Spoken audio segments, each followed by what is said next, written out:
नमस्कार, आप देख रहे हैं प्राइम न्यूज। मैं हूं आपके साथ ट्विंकल दुबे। चलिए शुरुआत करते हैं वंदे भारत की, जिसमें आपको बताएंगे आज की बड़ी खबरें। तो चलिए बुलेटिन की शुरुआत करते हैं इस वक्त की बड़ी खबर के साथ। अमेरिका में व्हाइट हाउस के पास गोलीबारी से हड़कंप मच गया है। लेफाइट पार्क में सुरक्षा बलों का सर्च ऑपरेशन जारी है। अमेरिकी सीक्रेट सर्विस ने शुरू की है मामले की जांच। वॉशिंगटन डीसी में भी बेहद कड़ी सुरक्षा कर दी गई है। गोलीबारी की खबर के बाद अमेरिका में हाई अलर्ट। अमेरिका के व्हाइट हाउस के पास उस वक्त हड़कंप मच गया जब लेफाइट पार्क के आसपास गोलीबारी की खबर सामने आई है। रविवार तड़के हुई इस घटना के बाद यूनाइटेड स्टेट्स सीक्रेट सर्विस ने तुरंत मोर्चा संभाला और पूरे इलाके में घेराबंदी कर दी। हालांकि गहन तलाशी के बाद ना तो कोई संदिग्ध मिला और ना ही किसी के घायल होने की सूचना। फिलहाल सीक्रेट सर्विस और स्थानीय पुलिस मिलकर इस पूरे मामले की जांच कर रही है और चश्मदीदों से जानकारी जुटा रही है। तो अमेरिका के व्हाइट हाउस के पास गोलीबारी से हड़कंप मच गया है। लेफाइट पार्क में सुरक्षा बलों का सर्च ऑपरेशन लगातार जारी है। लोगों को अलर्ट कर दिया गया है। गोलीबारी के चलते अमेरिका में हाई अलर्ट कर दिया गया है। वॉशिंगटन डीसी में भी बेहद सुरक्षा कड़ी कर दी गई है। हालांकि इस गोलीबारी में किसी के हताहत होने की कोई खबर नहीं है। सुरक्षा बल लगातार सर्च ऑपरेशन चला रहे हैं। हालांकि अभी तक सुरक्षा बलों को कोई भी संदिग्ध नहीं मिला है और ना ही इस गोलीबारी में किसी के घायल होने की कोई खबर सामने आई है। लेकिन अचानक से हुई इस गोलीबारी ने अमेरिका को दहला दिया है। हड़कंप मच गया है चारों ओर। हर किसी को हिदायत दी गई है कि वे सुरक्षित रहें।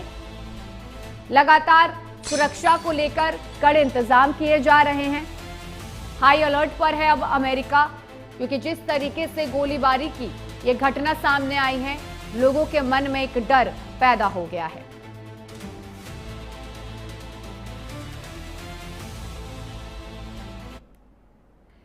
चलिए खबरों में आगे बढ़ते हैं। बीजेपी का 47वां स्थापना दिवस है। देश भर में आयोजित होंगे विशेष कार्यक्रम।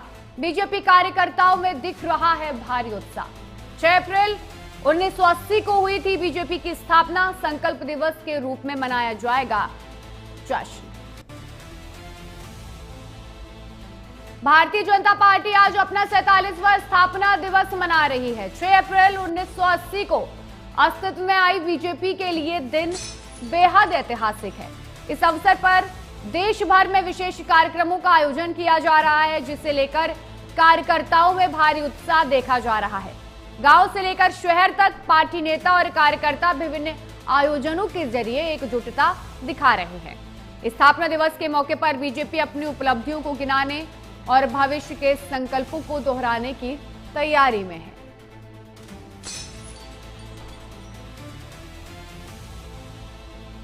तो आज बीजेपी का 47वां स्थापना दिवस है। देश भर में कई कार्यक्रम आयोजित किए जाएंगे।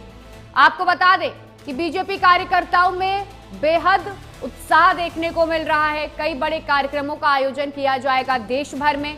बीजेपी अपनी उपलब्धियां गिनवाएगी। संकल्प दिवस के रूप में मनाया जाएगा ये जश्न। 6 अप्रैल 1980 को बीजेपी की स्थापना हुई थी और आज उसका 47वां स्थापना दिवस है। इस मौके पर हर कार्यकर्ता में जोश हाई देखने को मिल रहा है।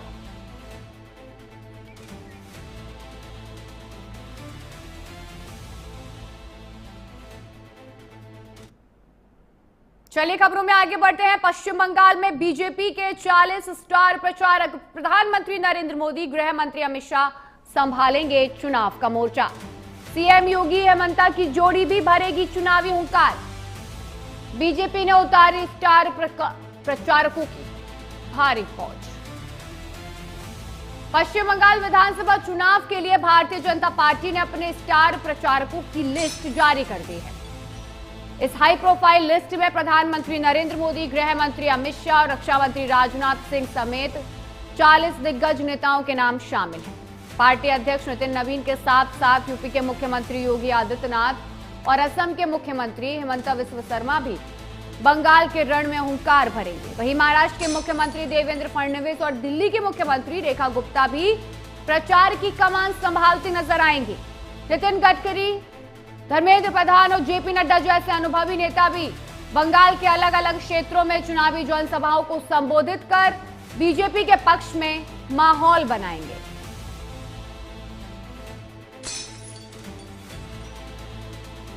तो पश्चिम बंगाल के लिए बीजेपी ने अपने स्टार प्रचारकों की लिस्ट जारी कर दी है। 40 से ज्यादा स्टार प्रचारक बीजेपी के मैदान में उतरेंगे बंगाल में। सीएम योगी, सीएम हेमंता, प्रधानमंत्री नरेंद्र मोदी समेत कई बड़े दिग्गज बंगाल के रण में उतरकर बीजेपी के लिए चुनाव अभियान शुरू करेंगे। चलिए खबरों में आगे बढ़ते हैं। राहुल गांधी की नागरिकता विवाद में आज होगी सुनवाई। लखनऊ हाई कोर्ट में आज मामले पर सुनवाई होगी। विघ्नेश शिशिर की याचिका पर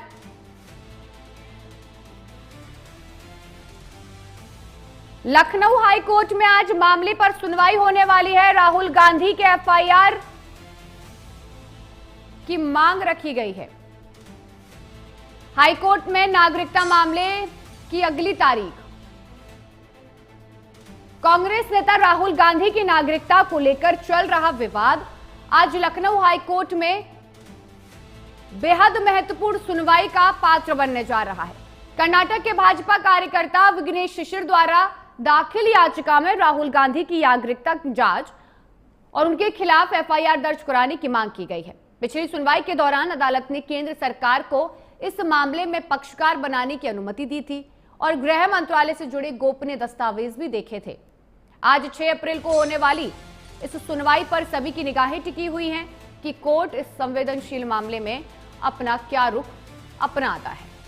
तो लखनऊ हाई कोर्ट में आज होने वाली है मामले पर सुनवाई। विघ्नेश शिशिर की याचिका पर आज बेहद अहम सुनवाई होने जा रही है, जिसपे सभी की निगाहें टिकी हुई हैं। राहुल गांधी के खिलाफ एफआईआर की मांग रखी गई है। राहुल गांधी की नागरिकता विवाद में आज बड़ी सुनवाई देखने को मिलेगी।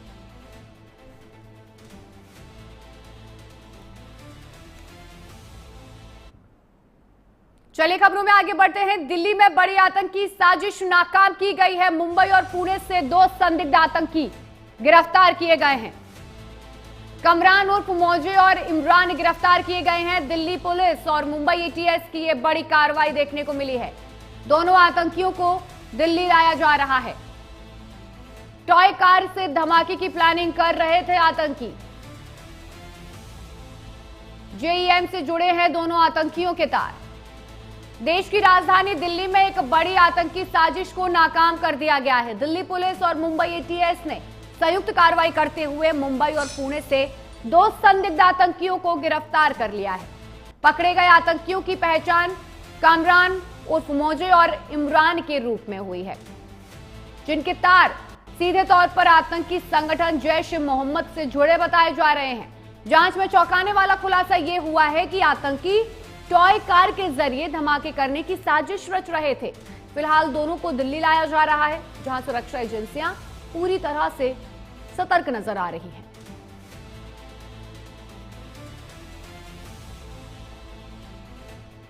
तो बड़ी सफलता मिली है दिल्ली पुलिस और मुंबई एटीएस को।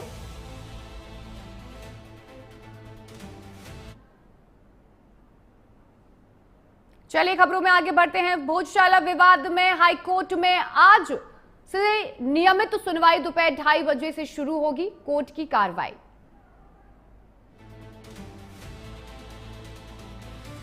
कमाल मौला मस्जिद विवाद पर एमपी हाईकोर्ट सख्त नजर आ रहा है। सभी संबंधित याचिकाओं पर एक साथ होगी सुनवाई।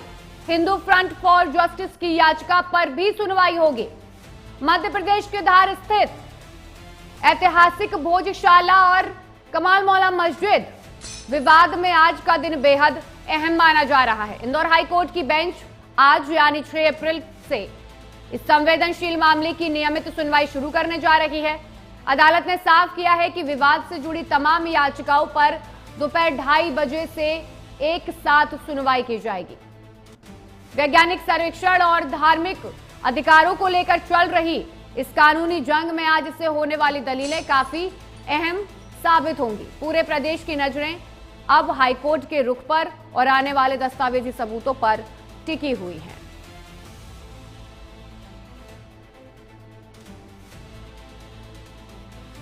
भोजशाला मामले में आज सुनवाई होगी 2:30 बजे, जिसपे सभी की निगाहें टिकी हुई हैं।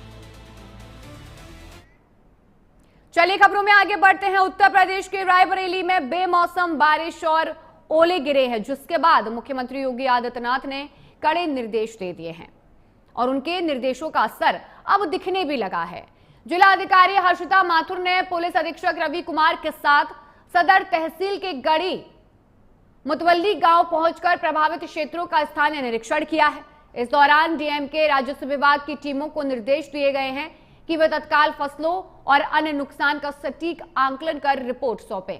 उन्होंने स्पष्ट किया है कि जनहानि, पशुहानि या फसल बर्बादी के मामलों में बिना किसी देरी के प्रभावितों को सरकारी सहायता और राहत पहुंचाई जाए। तो रायबरेली में बेमौसम बारिश और ओले की वजह से किसानों की फसल खराब हो गई है, जिसके चलते सीएम योगी आदित्यनाथ ने जो निर्देश दिए थे उनका पालन अब जमीनी स्तर पर देखने को मिल रहा है। डीएम ने खेतों में उतरकर मौके पर पहुंचकर जायजा लिया है। साथ ही अधिकारियों को यह निर्देश दिए हैं कि जो भी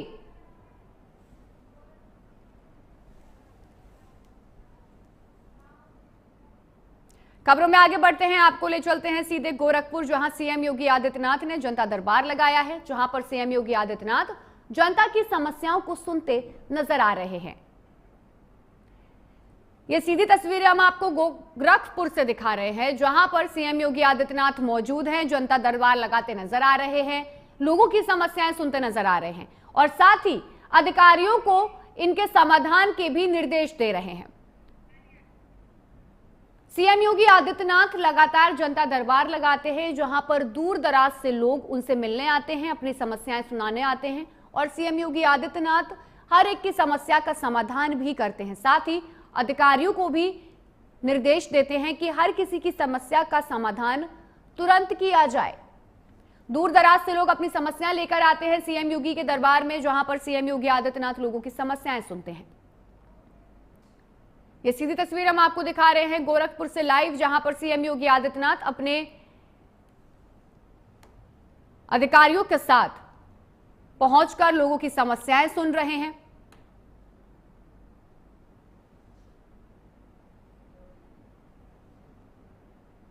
इस जनता दरबार में दूर दूर से लोग अपनी फरियाद लेकर आते हैं सीएम योगी के सामने, उनको अपनी समस्याएं बताते हैं और सीएम योगी आदित्यनाथ उनको सुनकर उनका समाधान निकालते हैं। तो ये सीधी तस्वीरें आप देख रहे थे गोरखपुर से, जहां पर सीएम योगी आदित्यनाथ जनता दरबार लगाते नजर आए हैं। चलिए खबरों में आगे बढ़ते हैं। ग्वालियर की मधोगंज थाना पुलिस ने सूने मकानों को निशाना बनाने वाले एक शातिर चोर गिरोह का पर्दाफाश किया है। पुलिस ने चोरी का माल और वारदात में इस्तेमाल ऑटो समेत 3 आरोपियों को गिरफ्तार किया है। मामला 12 बीघा कॉलोनी का है, जहां फरियादी चंद्र प्रकाश शर्मा अपने बच्चों के साथ पैतृक गांव गए हुए थे। तभी इन चोरों ने घर का ताला तोड़कर जेवरात और नकदी पार कर दी। सीएसपी मनीष यादव ने बताया है कि पकड़े गए आरोपी रामू, शिवम और सरताज अपने ऑटो में ही रहकर रेकी करते थे और चोरी की घटनाओं को अंजाम देते थे। फिलहाल पुलिस इनसे अन्य वारदातों के संबंध में पूछताछ कर रही है।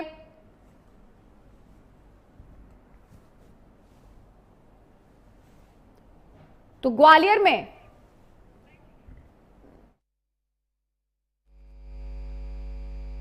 थाना माधोगंज में ये फरवरी की घटना है और उस समय एक 12 बीघा सिकंदर कंपू के पास में एक घर में चोरी हुई थी। उस घर के जो मालिक थे वो जो है अपने मूल निवास जो घर अपना भिंड लहार के लिए गए थे।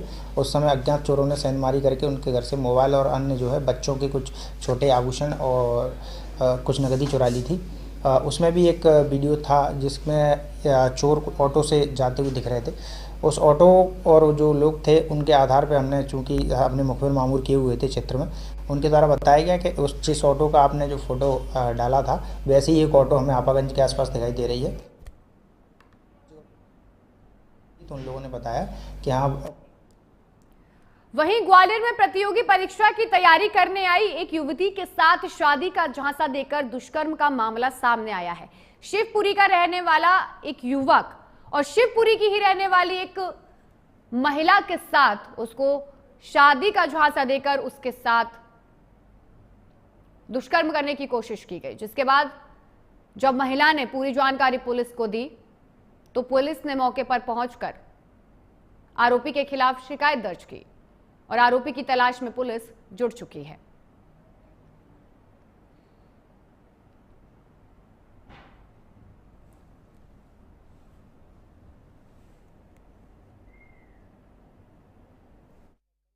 आई थी फरियादिया में आके थाने पे रिपोर्ट करी थी कि चंद दिन आके गली नंबर 1 में वो पढ़ाई करने आई थी और तैयारी कर रही थी। उसी दौरान एक अन्य युवक भी उनके पास में किराए से कमरा लेकर रहता था, वो भी अपनी तैयारी कर रहा था, पढ़ाई कर रहा था। उस दौरान उनके संपर्क हुए, संपर्क के बाद आपस में बातचीत हुई, शादी का उनका वादा हुआ, लेकिन पुरुष के द्वारा वर्तमान में कहीं अन्य जगह सगाई कर ली गई, जिस कारण से कल महिला यहाँ पे आई। उसके द्वारा उक्त व्यक्ति आरोपी के द्वारा उसके साथ गलत कार्य करने संबंधी रिपोर्ट दर्ज कराई है, जिस पर से मामला दर्ज किया गया। चलिए खबरों में आगे बढ़ते हैं। मध्य प्रदेश में कक्षा 5वीं और 8वीं के परिणाम घोषित होने के बाद ग्वालियर जिले की शिक्षा व्यवस्था पर गंभीर सवाल खड़े हो गए हैं। जिले के 80 से ज्यादा स्कूलों का परिणाम शून्य रहा है, यानी इन स्कूलों में एक भी बच्चा पास नहीं हो सका। इसमें 48 सरकारी स्कूल और ऐसे कई स्कूल भी शामिल हैं जहां पर्याप्त शिक्षक और सुविधाएं भी मौजूद हैं। इस शर्मनाक प्रदर्शन पर ग्वालियर कलेक्ट्रेट रुचिका चौहान ने कड़ा रुख अपनाते हुए जवाबदेही तय करने के निर्देश दिए हैं।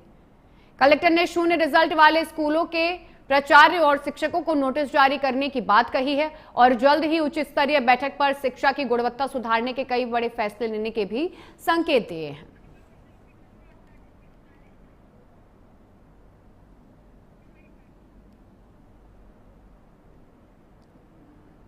तो ग्वालियर से एक खबर सामने आई है जहां 39 सरकारी और कई ऐसे स्कूल जहां का रिजल्ट शून्य रहा है और ये शर्मनाक प्रदर्शन देखकर ग्वालियर कलेक्ट्रेट रुचिका चौहान ने कड़ा रुख अपना लिया है। उन्होंने निर्देश दिए हैं और साथ ही प्राचार्य और शिक्षकों को नोटिस जारी करने की बात कही और साथ ही जल्द उच्च स्तरीय बैठक कर शिक्षा की गुणवत्ता सुधारने के लिए कड़े फैसले लेने के संकेत दिए हैं।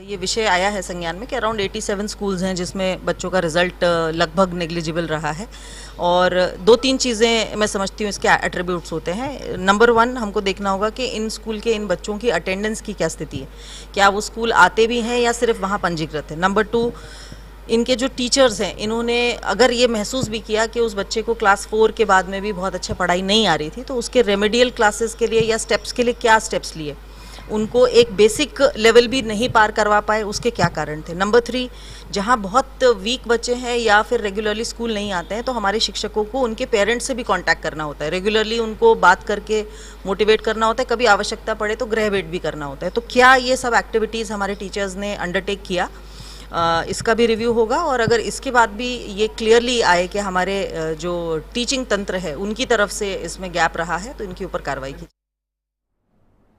खबरों में आगे बढ़ते हैं। जालौन में अचानक बदले मौसम ने किसानों को भारी नुकसान पहुंचाया है। तेज आंधी, मूसलाधार बारिश और ओले गिरने से जालौन के कई किसानों को काफी नुकसान पहुंचा है। आपको बता दें कि करीब 30 गांव में गेहूं, चना और कई फसलें बुरी तरह से प्रभावित हुई हैं। कई खेतों में तैयार फसल जमीन पर गिर गई, जबकि कटी फसल बारिश से भीगकर पूरी तरह से खराब हो गई, जिससे किसानों को काफी आर्थिक संकट का सामना करना पड़ रहा है। मुख्यमंत्री के निर्देश पर रविवार को जिलाधिकारी राजेश कुमार पांडे, अपर जिलाधिकारी संजय कुमार, जालौन एसडीएम मौके पर पहुंचे। उन्होंने निरीक्षण किया है। अधिकारियों ने मदनपुर, गोरा राठौर, सलिया और दावर ऊंचा सहित कई गांव में जाकर किसानों से बातचीत की है और हालात का जायजा लिया है। तो जालौन में ओले और बारिश ने फसलें पूरी तरह से बर्बाद कर दी है। 30 गांव के किसानों को काफी नुकसान हुआ है। प्रशासन ने सर्वे शुरू कर दिया है और साथ ही मुआवजे का भी आश्वासन दिया गया है।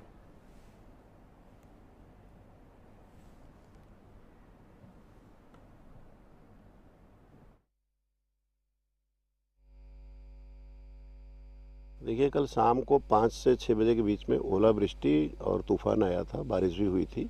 उससे हमारी जो गेहूं की फसलें खड़ी थी खेतों में, उनको नुकसान पहुंचा है और साथ ही जो चना और मटर का कुछ क्षेत्र बचा हुआ था, मसूर है, उनको नुकसान हुआ है। तो सर्वे का कार्य कल शाम को 6 बजे से ही प्रारंभ हो गया था। सभी अधिकारी, उपजिलाधिकारी, लेखपाल और विकास विभाग के, कृषि विभाग के अधिकारी, कर्मचारी सब फील्ड में सर्वे कर रहे हैं। हमारे द्वारा स्वयं भी करीब 1 दर्जन से अधिक गांव को आज सुबह 8 बजे से ही देखा गया है। दोनों एडीएम जो है वो फील्ड पे हैं, वो भी लोग देख रहे हैं, किसानों से संवाद बनाए हुए हैं। हमारे करीब जो कुठौत का क्षेत्र है और जो जालौन का और माधोगढ़ का आंशिक जो लगता है और कोंच के करीब 7-8 गाँव में और उधर के करीब 26 गाँव में नुकसान हुआ है। गेहूँ का जो फसलें खड़ी थी उनमें बालियाँ टूट के खेतों में गिर गई हैं। फिलहाल इस बुलेटिन में इतना ही। देश और दुनिया की तमाम बड़ी खबरें जानने के लिए देखते रहिए प्राइम न्यूज। नमस्कार।